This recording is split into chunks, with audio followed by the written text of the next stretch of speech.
What's up, everybody? Thanks for joining us on episode 103 of Arkansas Prep Extra, powered by SB Live. I'm Kyle Sutherland alongside Nate Olson. We hope you all got through these frigid temps that hung around for a little longer than expected. And Nate, I love to watch nature shows that are set in Antarctica, Alaska. As much as I desire to visit maybe the latter one, being Alaska one day, I will be 34 in a couple of weeks, and at least speaking for myself, I think I got enough of below freezing weather for a lifetime. There's a reason I don't live in the Midwest anymore. And it's because we're looking at 61-degree temperatures Wednesday, and they're looking at 34 in Iowa, and they think that's warm because it's been below zero for 3 or 4 days every week the last couple of weeks, and they have 2 feet of snow on the ground right now. So we have a light at the end of the tunnel. But yeah, this last 6 days has been a lot of fun. And today, an ice event that really didn't happen in Central Arkansas, but we didn't go to school anyway. So there's that. Yeah, we were thinking this was going to be gone by maybe last Thursday. Of course, it came in on Sunday and Monday, thinking it was going to be gone by the end of the week. But turned out that some schools that they didn't go to school all week. Some teams did not even play last week, and so this is going to be a little bit of a shorter episode after doing classes 1 through 3A last week for the girls and boys. We're going to get back into the larger classifications, more so focusing on our top 25. There wasn't a lot of changes. Of course, every team, all 25 teams for both the boys and the girls, kept their spots just because there wasn't a whole lot of body of work to go off of. But that doesn't mean that there wasn't plenty of action. And starting with the girls in Class 6A, as we always do, the 6A West is probably the biggest story right now, Nate, especially just because that was the conference that got most of their games in. You think about it, Conway played one in the Central. Conway played a game. North Little Rock didn't play at all. I don't believe Cabot played at all either. Maybe they just played one. So there really wasn't a whole lot in the Central. But Little Rock Central, of course, lost that game to Conway. I think it was 62-44. But then you go over to the West, and Fayetteville beats Rogers in a lopsided game. Then they lose to Har-Ber by 2 points. Springdale beat Har-Ber by a point, then lost to Fort Smith Northside by 3 points in overtime. Really just a crazy couple of days, I guess a crazy Friday and Saturday, if you will.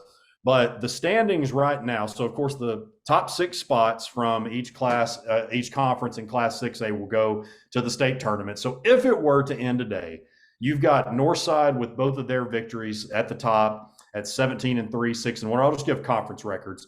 Sitting at 6-1, Fayetteville 6-2, a half game behind the Lady Bears. Springdale 5-2, 1 game. Actually, Springdale and then Springdale, Har-Ber, and Bentonville are all 1 game behind. Northside at 5-2, and then Rogers it's currently at the 6th spot, 3.5 games back. So I mean, it's obviously very tight. You have a lot of tight conference races right now. You're going to have those till the very end. But I think one that really that impressed me was Springdale. I said a couple of weeks ago that this was the week, being last week, when they played Har-Ber, when they played Northside, that I think that we're probably going to find out a little bit more about them after they had beaten Fayetteville. But in the big picture, I don't. Whereas you can probably say right now, North Little Rock with maybe Conway right behind them, possibly going to get them back in after North Little Rock beat the Lady Wampus Cats a couple of weeks ago, once they played down the road here. I think it's kind of clear cut right now that North Little Rock is really the unquestioned team in the Central. And probably so you can say the same thing about Northside in the West, mainly because they lead the standings. But really between Fayetteville, Springdale, Har-Ber, and maybe even Bentonville, if they keep improving, there's no telling what this conference is going to look like when it's all said and done. Again, talking about the 6A West. Yeah, you're not done with the first half yet, and you still got that whole second half. How many times have we seen that where the second time around things get even more bonkers? You've had some craziness happen in one weekend, and it's happened in 2 days because of the back-to-back scheduling of the weather. So yeah, I think that's going to be back and forth. That 2, 3, and 4 spot and 5 may all fluctuate the rest of the year. Northside looks like they have what it takes to be at the top, but they're a loss or two to being right in that craziness in the mix. If they lose a game and then or two, and they're everybody's lost 1 or 2 games or whatever, and you've got that fight there at the top. But they're in a good situation right now. The overtime victory was big for them. And Ricky Smith, he knows how to win. He's got a lot of talent. You know, they're probably the most talented team in the state next to North Little Rock. And I think you could say right now, North Little Rock would be your pick to win the whole thing right now. I mean, if Yeah. it ended right now, you know, and you started a state tournament, now things can change there. They've got to play Conway again still. Uh, don't know how that game will go. It'll be at Conway, so that'll be. But it looks like Fimple's team is one of the, you know, North Little Rock is one of those North Little Rock teams that is to be reckoned with. They're always good, but this might be a great team he's got on his hands right now. Yeah, very loaded this year. A lot of returners from last season. They actually go to number 6 Cabot this week, so that'll be a really good matchup. The Lady Panthers, like I said, I think they were actually off last week, if I remember correctly. So they are definitely really itching to get back to the court. Of course, off because of the nothing that was in their control. They would not have had it that way if they would have had a choice. But talking about Bentonville a second ago, this is a team now that has gotten over. They're young. They lost a lot from last year. Of course, Ella Campbell, who is now, I believe, at Kansas City Rockhurst, if I'm not mistaken. She was on our All-State team last year, and they've just been a team that have really been trying to find their way. But the Lady Tigers are now over 500. They go to Fayetteville, number 10 on Tuesday, and then Friday they travel to number 13 Har-Ber. So big time matchups there for the Lady Tigers, not only with opportunities to get top 25 wins, top 15 wins, but both of those on the road. So big time opportunities there. As we head down to Class 5A, the biggest headline, I think probably, Nate, this would have been the biggest headline, whether we had a full slate or not. Mountain Home upsets Greenwood 55-46 at the hangar. An outstanding performance just really across the board for the Lady Bombers. I think we had 3 or 4 of their starters on our top performers list that we excuse me, that we released on Monday. And we had a feeling that this Mountain Home, you watched them, even though they lost in the state tournament in the first round last year, you had a feeling that this was possibly going to be a really solid season for them. And look, there's still plenty to figure out.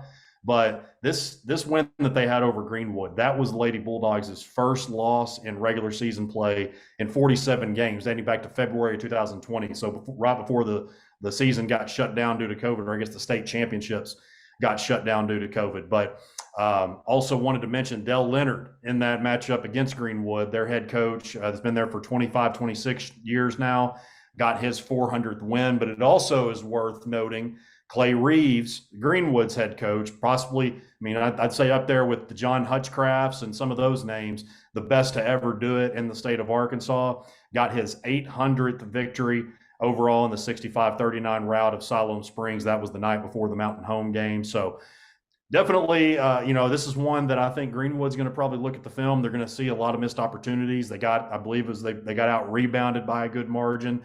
Of course, Mountain Home just really led the game for the entirety for the most part, and just really were not going to be denied. But you got to imagine that once these two teams play, what is it, February 16th, February 15th, February 16th, that will be at Greenwood. It's going to be extremely highly anticipated. That goes without saying. But right now, the Lady Bombers, they lead the 5A West with Greenwood right on their heels.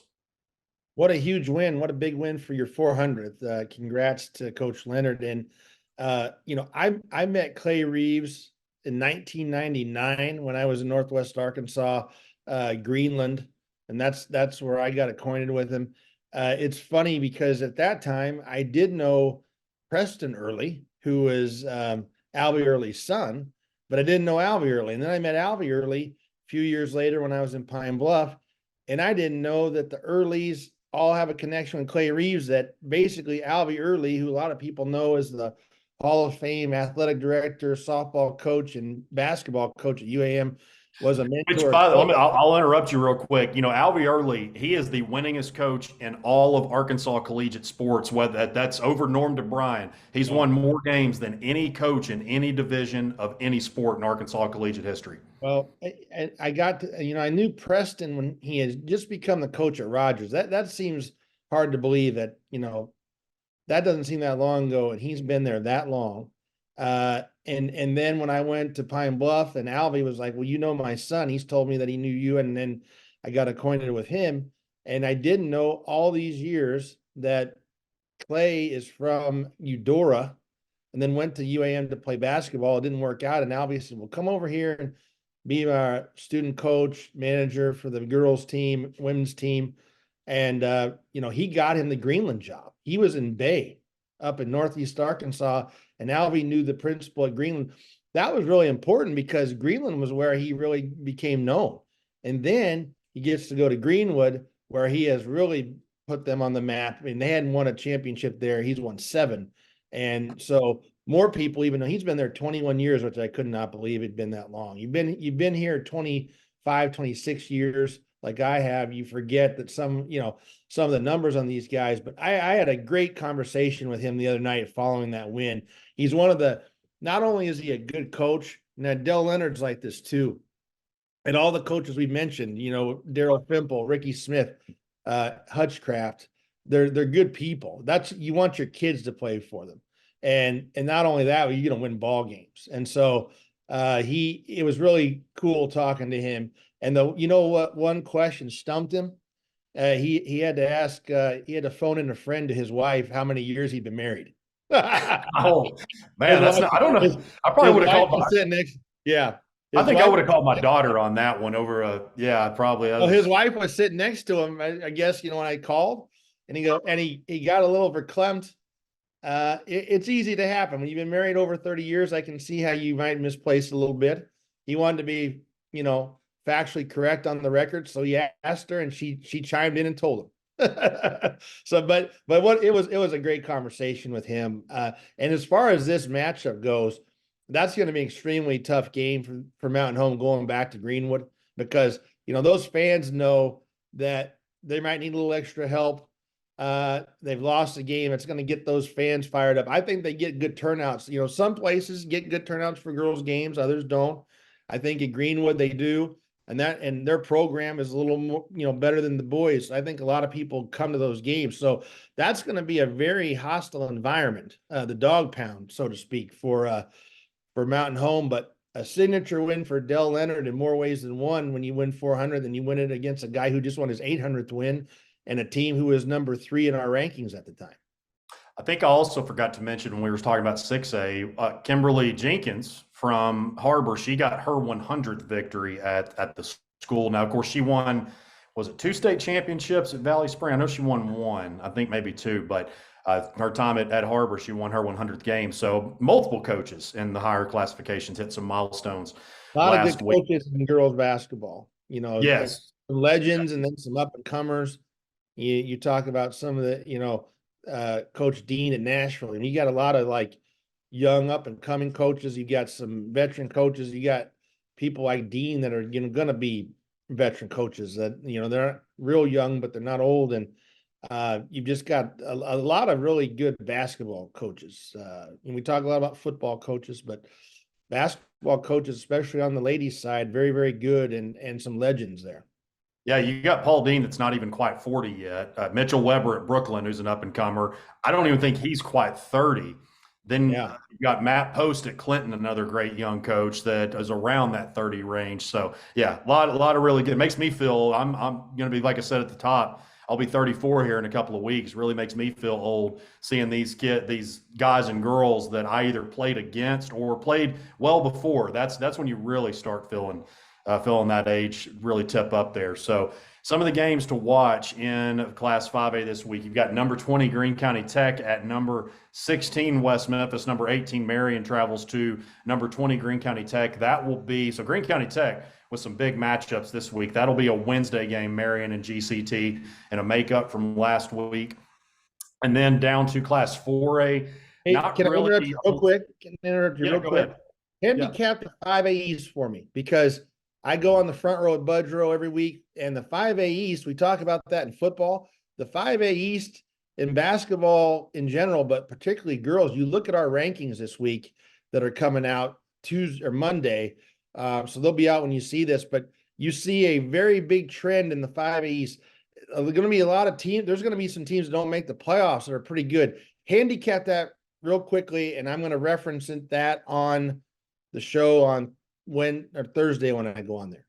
I'm glad you brought that up, because I wanted to kind of I thought about this when I was doing show prep, but I didn't put it in my notes. So I'm glad that you read my mind, because In the 5A East, Greene County Tech, which I don't think many people saw that, but I felt like Greene County Tech was going to be improved. They were probably going to be a state tournament team. Jason Smith, another one of those great coaches that are up there, and not just in the state of Art, but that entire East region. I mean, you could just go from all the way down to 1A to all the way to 6A and just talk about the amount of great coaches, the amount of great teams up there. Jason Smith, certainly one of them.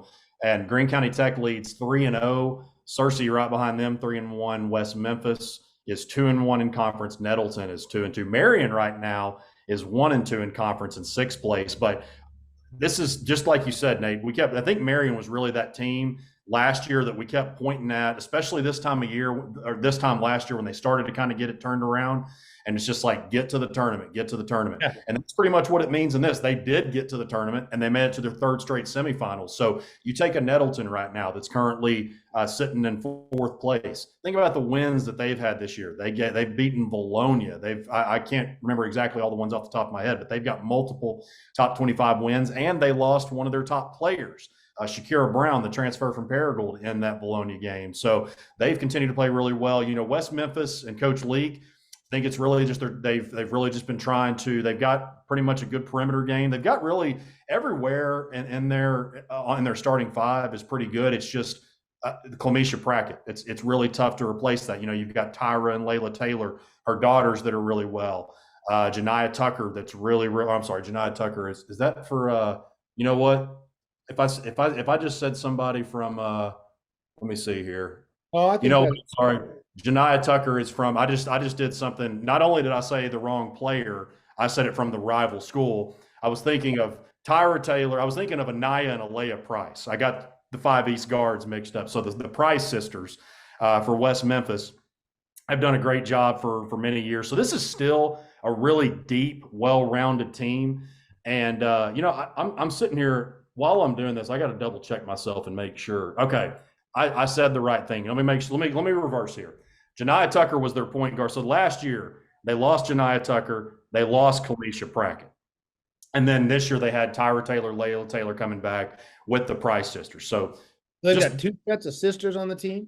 Yeah. So they've got Erica's two daughters. Which Tyra, she went off a couple of years ago in the state tournament. That was really kind of her coming out party. Layla, I believe, is a freshman or sophomore. She's an underclassman, but contributes quite a bit. Sophomore, according to our roster here. So, yeah, there's two sets of sisters on that team. I never thought about it. Hey, and one other thing real quick before we move on down. So there's how many teams from the 5A East in our rankings? Is it 4?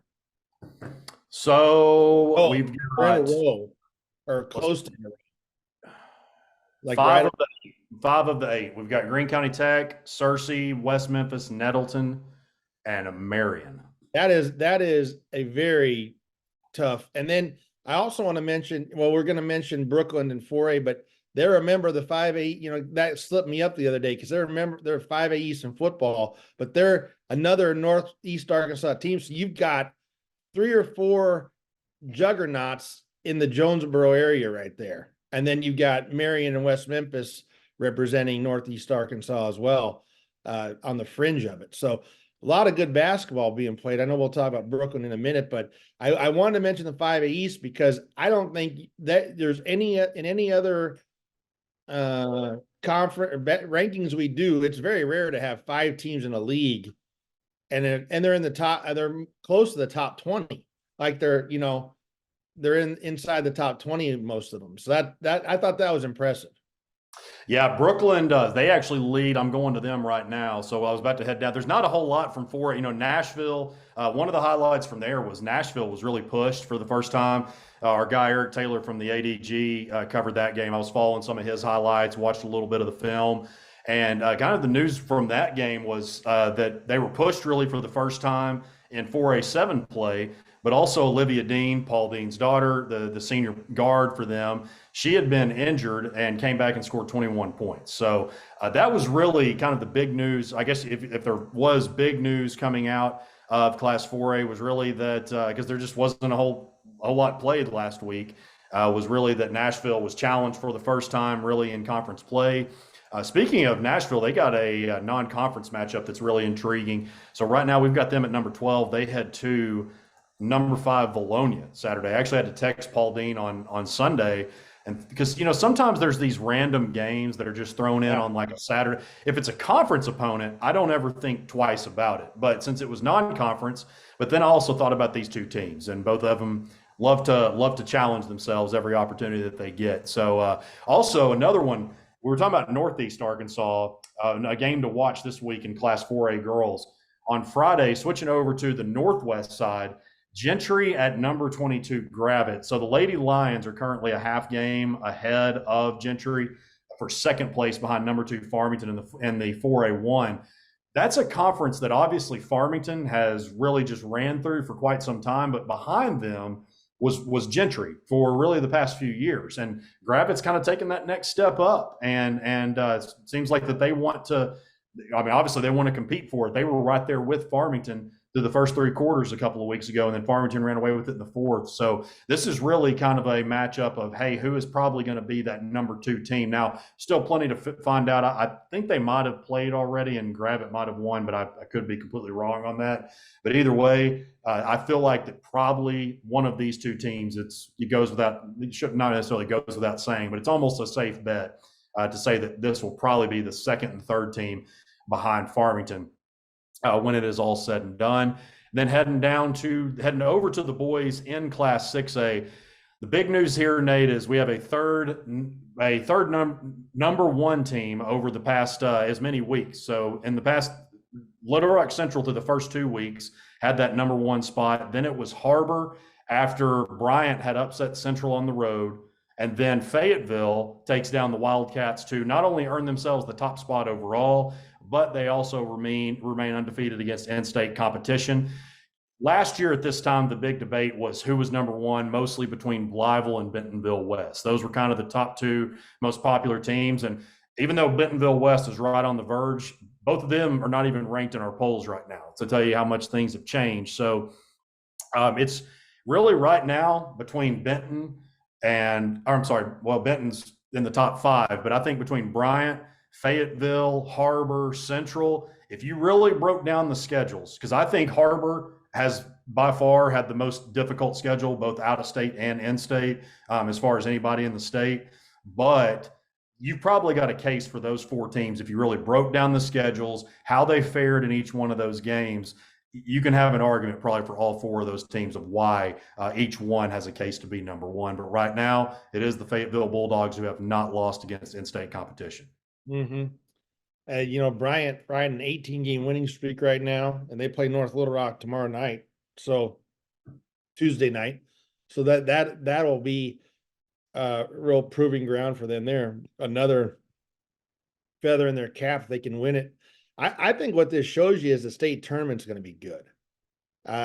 When you've got, several teams in 6A near the top, what if, Fayetteville plays Central early or, Har-Ber, and you've got some good players.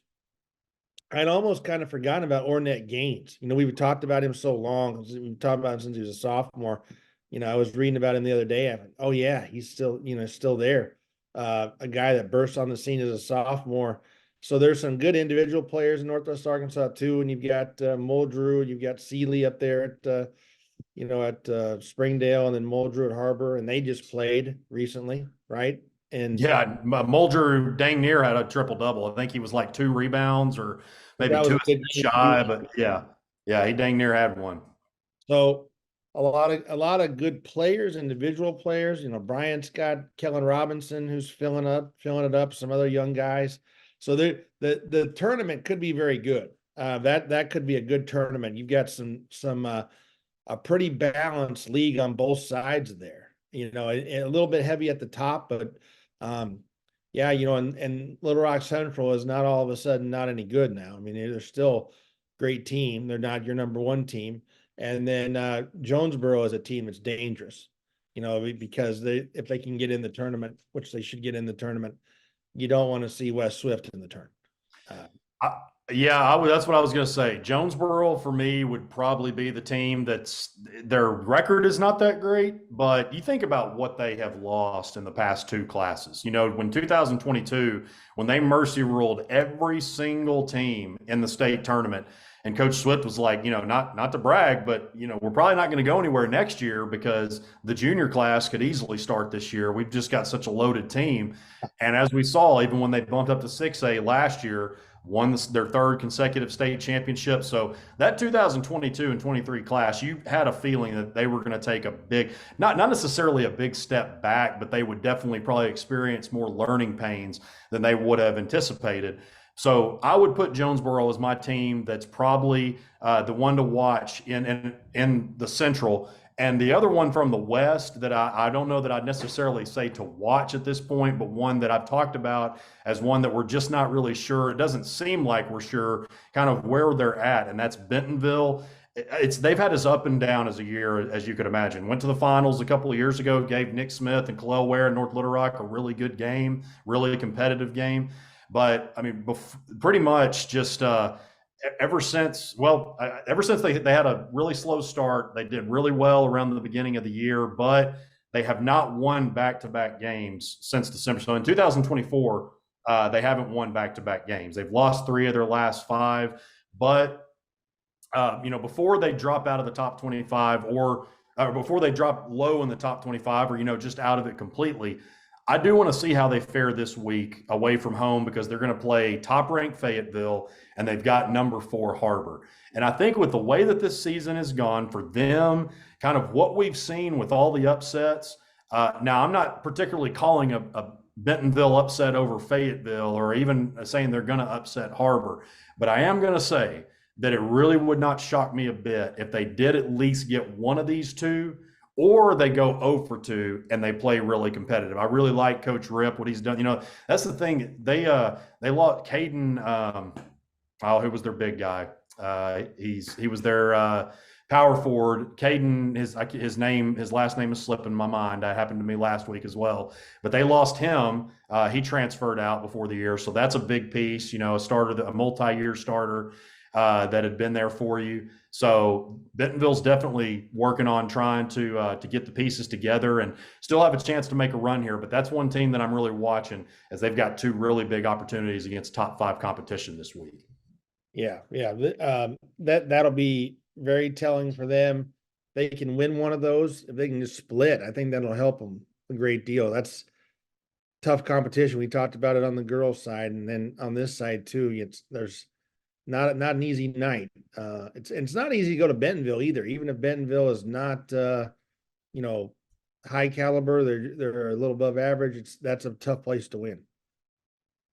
Caden Miller was the name. I knew it was like a Smith or something. Something really easily. Like Miller's the second most common name in the country, and that's the one I get. But yeah, he's at Covington Catholic now. Was at Bentonville. I believe he was started his sophomore and junior year, so he's at Covington Catholic. And again, I think Coach Rip he's got the staff to turn it around. I think he's got the personnel to turn it around. It's just really about getting on a run, like you said. And if you can get one of those 2 games, that's going to be big for them, just to get some kind of momentum, or even if you keep it within single-digit points. Moral victories are not really acceptable, I know, by a lot of people, and rightfully so, but still, I'm not quite giving up on them just yet. I want to give them a few more chances. And also, too, this is a week that I think you got to give a mulligan to a lot of people really across it has just been this is probably something that basketball coaches talk with their kids during the season and during the off season about how you're probably going to have at least 1 or 2 instances in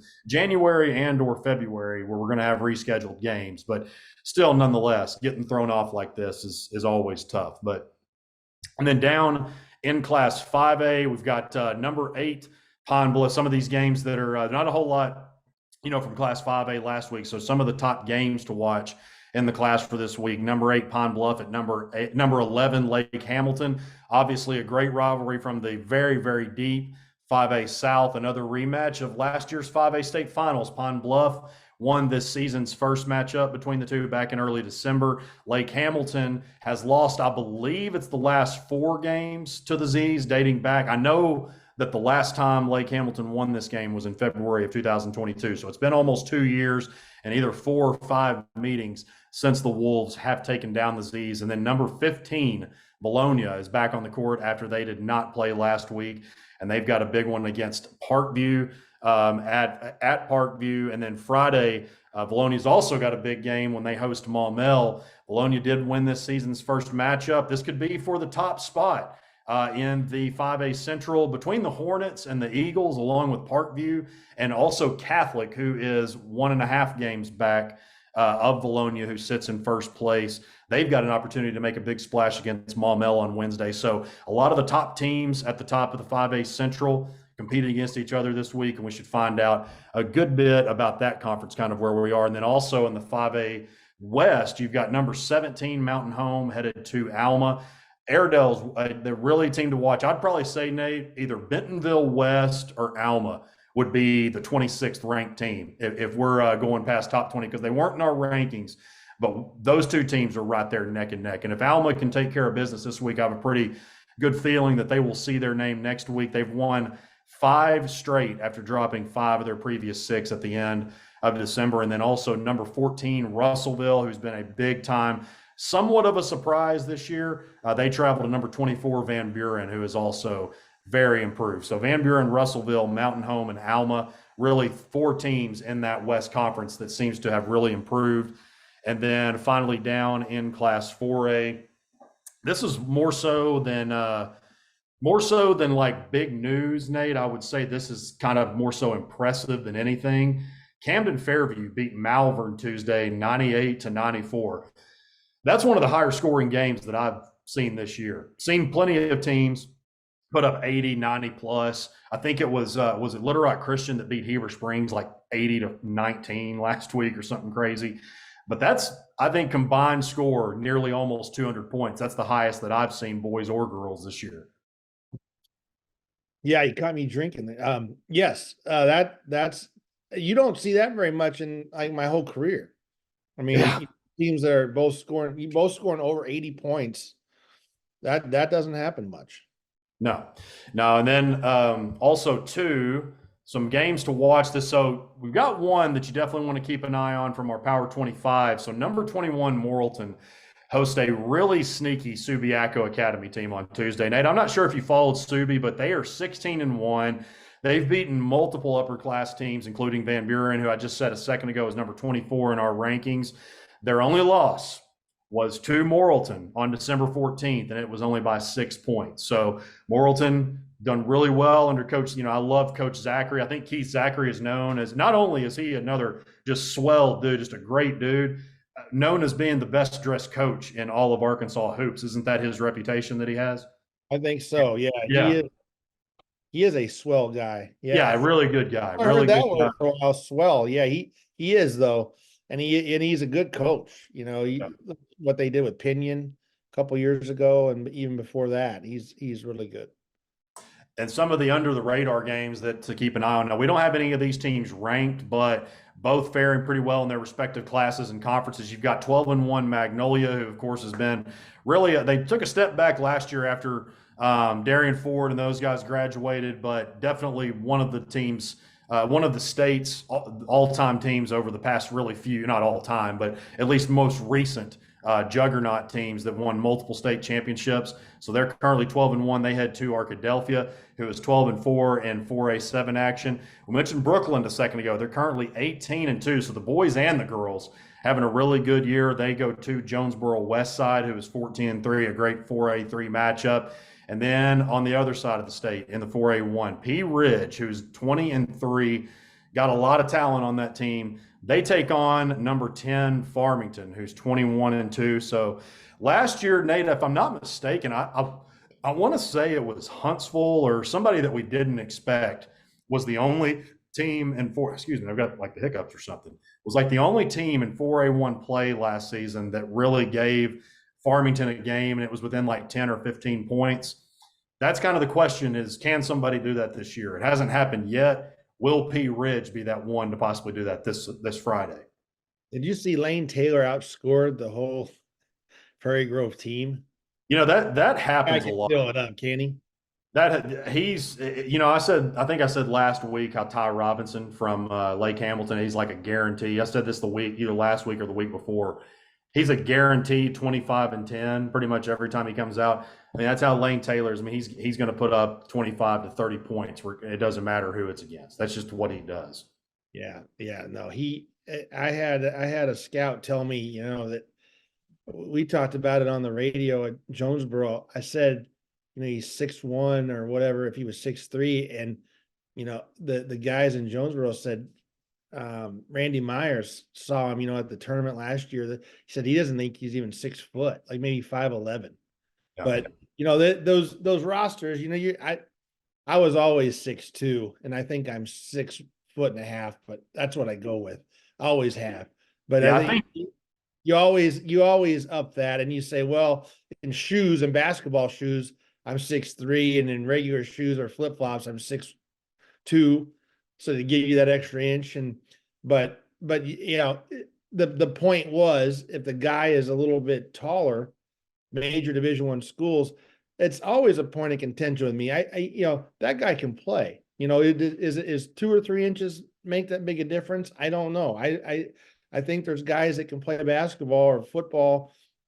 You're a 6 foot quarterback. You're not a 6'3" quarterback.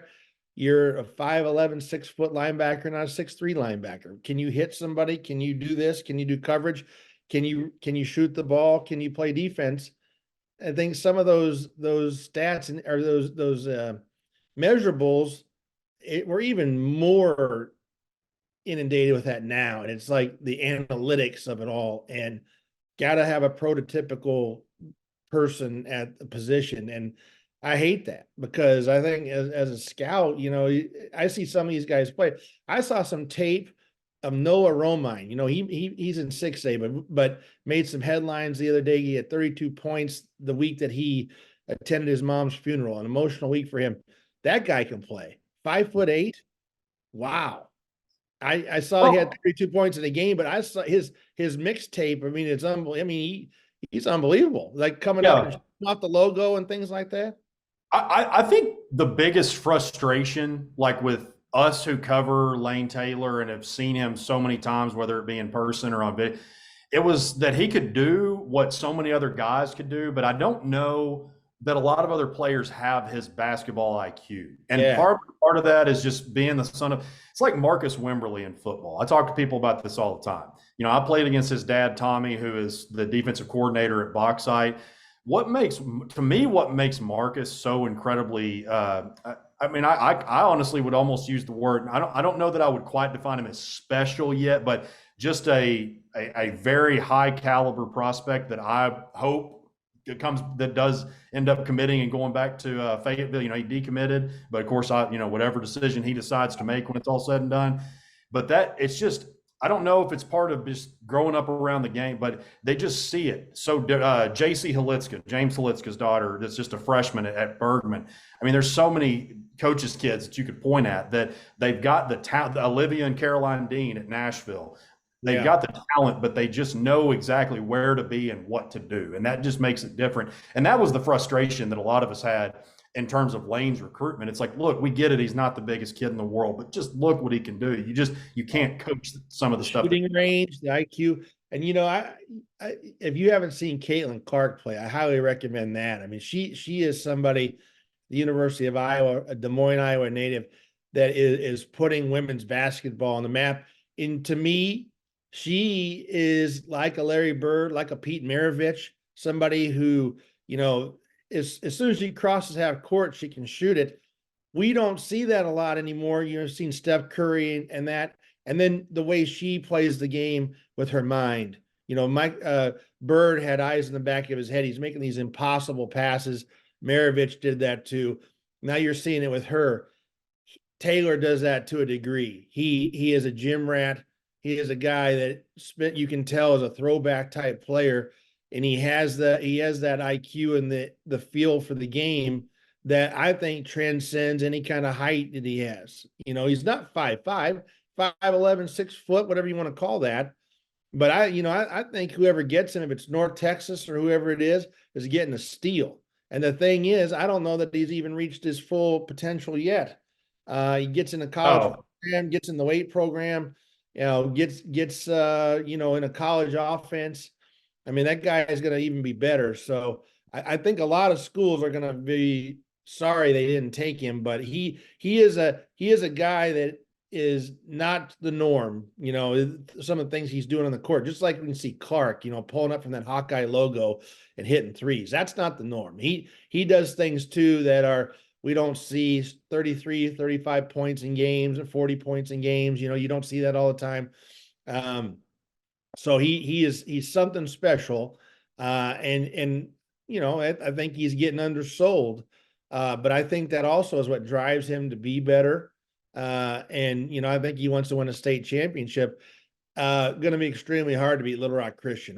We haven't talked a lot about them just because they roll through everybody. I think they've got to be getting a little bit bored. I see JJ Andrews' stats. He puts his stats up, and he puts the scores next to it. And no disrespect to the teams they're playing, but it is men versus boys. You wonder. And you a little boring. Sorry to cut you. I was just going to say, that there's going to be plenty of flack given to Little Rock Christian for that. But if you want to give them flack, go look. First of all, they're just playing the schedule that they're given. Go look at their non-conference schedule, and then we can talk about it. I talked about Central having one of I do think Central has, pound for pound from the beginning of the season, the toughest slate. But I would put Little Rock Christian's probably in the top 5 of the teams that they played in terms of non-conference play. So is there, real quickly, I know you're probably going to wrap it up in a minute, and we'll talk more about this, but give me 2 or 3 teams that you think in a tournament situation could give them a run for their money. Is there anyone? In 4A, I just don't see one who's deep enough. Nate, you got 2 big time Division I pros. Well, of course, I say big time. Landron Blocker, he signed with Louisiana Tech, a great program, but I think personally, that's the guy that's a little undersold too. Absolutely. And JJ Andrews maybe going to be the top player in the 26 class, probably a top 10 when it all starts. I don't know if there's anywhere that's ranked. Is there anywhere that is ranked 26s yet? I don't think so. There might be a little preliminary. Well, I think there has been, because refresh my memory, the guy at Maumelle, Lanier. Lanier, that's right. They do have 26. Those guys are ranked near each other in the top 15 in that class.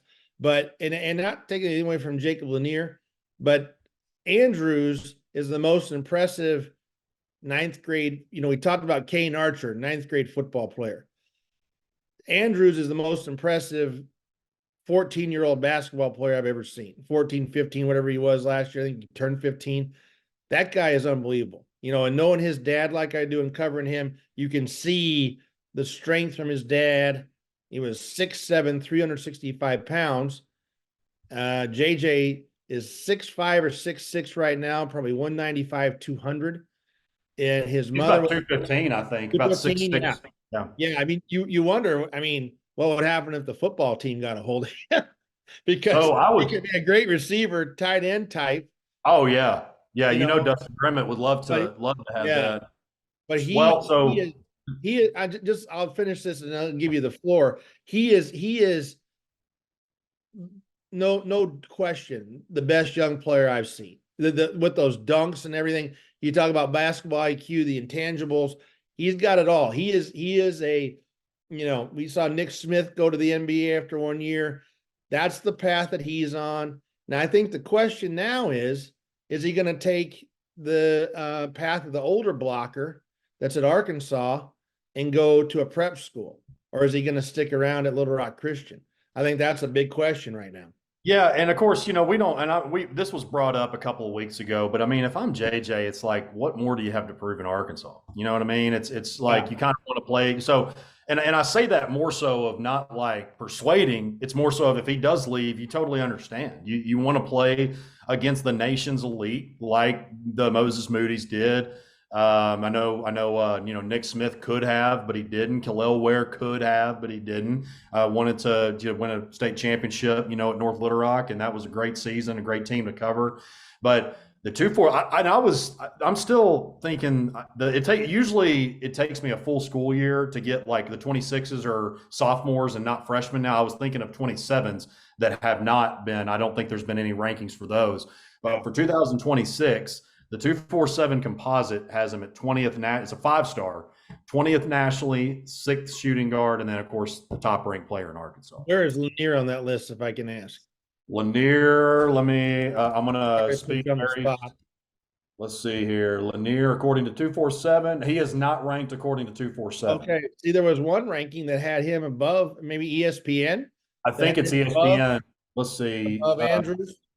On three is actually, that's surprising. I thought ESPN had him ranked too, but on three has him as the 28th national player. Well, I like him. Lanier's And good. Yeah.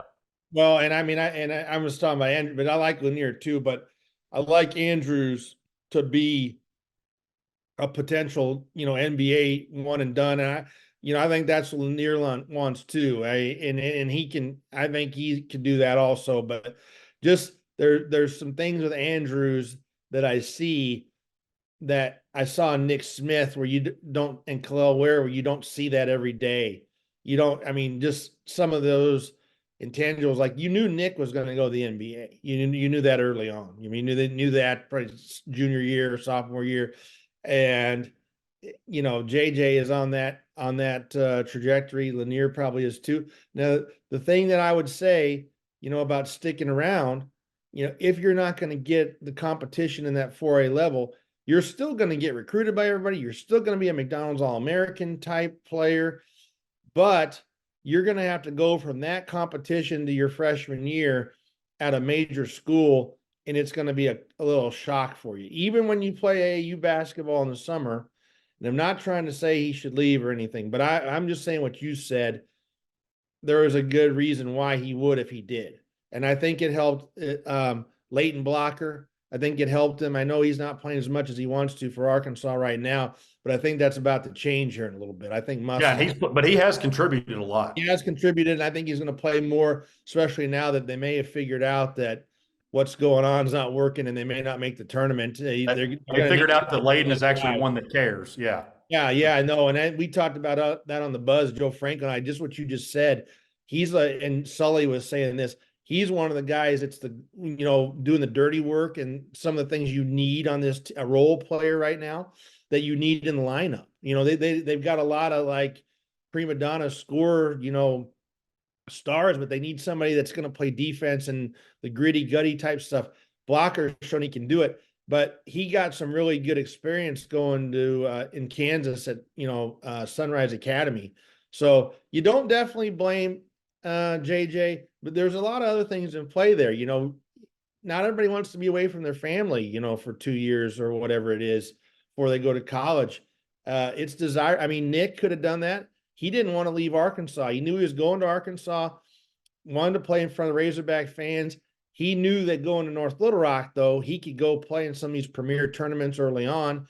And the 6A division is a lot different than the 4A division, and the 6A Central is a lot different than the conference that JJ's playing in. Because, they came to Bryant that year. Bryant didn't have the team they have now and were pushed into the fourth quarter.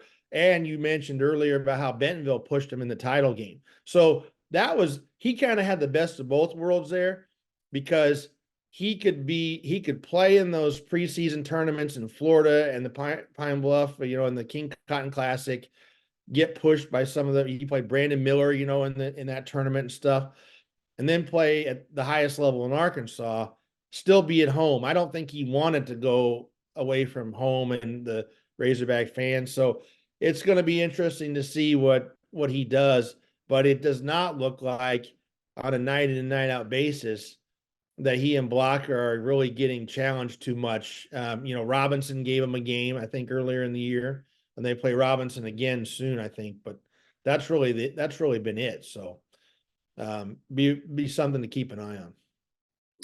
If you like what you've been either watching or listening, of course, you can catch it on YouTube, obviously, and Spotify if you would prefer just to listen to the audio. Working on getting all platforms. Hopefully, that'll happen here pretty soon. But you can also go to scorebooklive.com/Arkansas. You can check out our athlete of the week that we have running. These are perfect ways to get the athletes that have been shining some exposure, whether that be the athlete of the week or team of the week. Nate, we've also now got play of the week. I know that's becoming really popular. So these are all just really ways to basically highlight the players, the coaches, the teams reward for great accomplishments. So Kyle at scorebooklive.com, Nate at scorebooklive.com. We're very easy to approach, very easy to talk to. We want to help you if we can. So you can always reach out to us, but we don't know what we don't know. So we can use all the help we can stat wise. I know that, excuse me, I know that I helped out with doing the top stars and performers list. And man, I had a lot of great help. I always have a lot of great help on Twitter/X with coaches and parents tagging me and various things. But that helps out a lot. And, I think, Nate, really, this is what, year 3 for you and I both, like, together doing this. But in that span, dating back to 2 years ago, it has gotten a lot better, to where we've kind of, people understand what these lists are for and all this stuff. And we've gotten a lot of good help, but this is the way, this is what we're about. We're trying to promote as much as we can. So if you got some good information, please let us know. Again, Kyle at scorebooklive.com or Nate at scorebooklive.com.